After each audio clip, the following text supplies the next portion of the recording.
what I heard from the audience, most of you are actually, that's your main concern, is tapping, finding talent.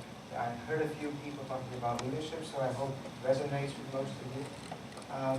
I'm gonna show you a bit of what we found at RSM on servant leadership. We have a Center for Leadership Studies that works mostly with servant leadership as a model, although we do also cover aspects like transformational leadership and all that.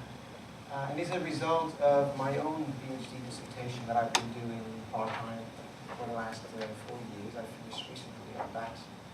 And I'd like to share a few words on that and then try to give some clues or maybe throw some questions to the audience, because I don't have answers to that myself, or I don't have many answers if you want, on how to go about developing servant leadership work.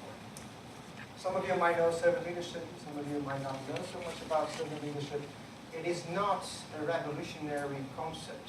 It has been around some way or another in the past. It's an old notion. A gentleman called Robert Greenleaf, that was actually not an academic. He was working at AT&T. And when he retired, he decided to look back into what is actual leadership. Well, what he observed is that the people working at AT&T that he found were the best leaders were also those who were serving others rather than taking that traditional way of leading people in an autocratic way. He found that those who were serving, those who were humble, were the best leaders. He or she is very much aware of something that is important for which he or she wants to serve, and therefore he aspires to lead. So that's a clear distinction. So he doesn't move from aspiring to lead and therefore what do I need to serve. First starts, how can I contribute? And then therefore he or she aspires to lead. And because of that is this notion of humility. Because you don't do it for yourself, you do it for someone else. And this transcends you as a leader. So this is on a conceptual basis. Okay, just to give you a bit of a heads up on what, in theory, servant leadership is about. Think about examples of servant leadership in practice.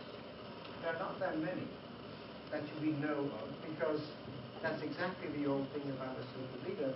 You're not supposed to be known, because you work very much in the background. And if you see the names that are here, with Gallagher, Southwest Airlines, Marriott, which we don't know for sure if they are actually servant leaders, but it does come across in many ways having a servant leadership type of approach. I mean, aspects like putting the employees first to serve your employees and the rest will follow. They have actually implemented that in the organizations. You don't see the traditional corporates, the IBMs, the Shells, with examples of servant leaders. They've created a culture and their own image, and then they grew the business, and it became big.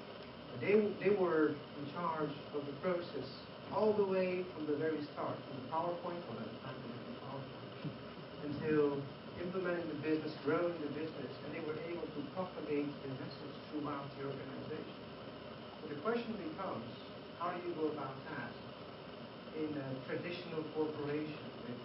If you're listed, you have all these formal reports and shareholder value and all those things get in the way if you want, or maybe doing the right thing. Not doing things right, but doing the right thing. But if you want to go for this, it's a long-term investment. It takes really long-term investment. And I wonder myself whether that is possible. So I was just, there's been, this is my academic side if you want, but there's been a lot of research done on servant leadership, empirical research, only since '99. It's a very recent concept in academia. These are some of the things you could say, well, these are characteristics of servant leadership: empowering, developing people, humility. And these are different authors, and this is how they concur and how it illustrates. Being authentic, interpersonal acceptance, at the same time also the ability to provide direction. So it's not like the servant leader is someone who's, how can I say that? is of service, but it's not an attitude of servitude in the sense of being weak towards followers. He navigates through providing direction, standing back, giving people credit, allowing them to learn, forgiving for mistakes, things like that. But always very much aware of why we're doing this, why is it important. Not for me, not for you, but something else. The truly great companies that outperform the stock market by multiples were from leaders that nobody knew. These were not a Jack Welch's, these people. The people you never heard of. And they have two things, strong will and humility. So finally we kind of trying to make sense of it. Does this work? It sounds all very beautiful, but does it really have an impact? And it does seem to have an impact on many aspects. Community citizenship behavior, firm performance, school performance, church performance, team effectiveness, job satisfaction, trust and all that. You can read the whole listing yourself. So it does seem to have an impact.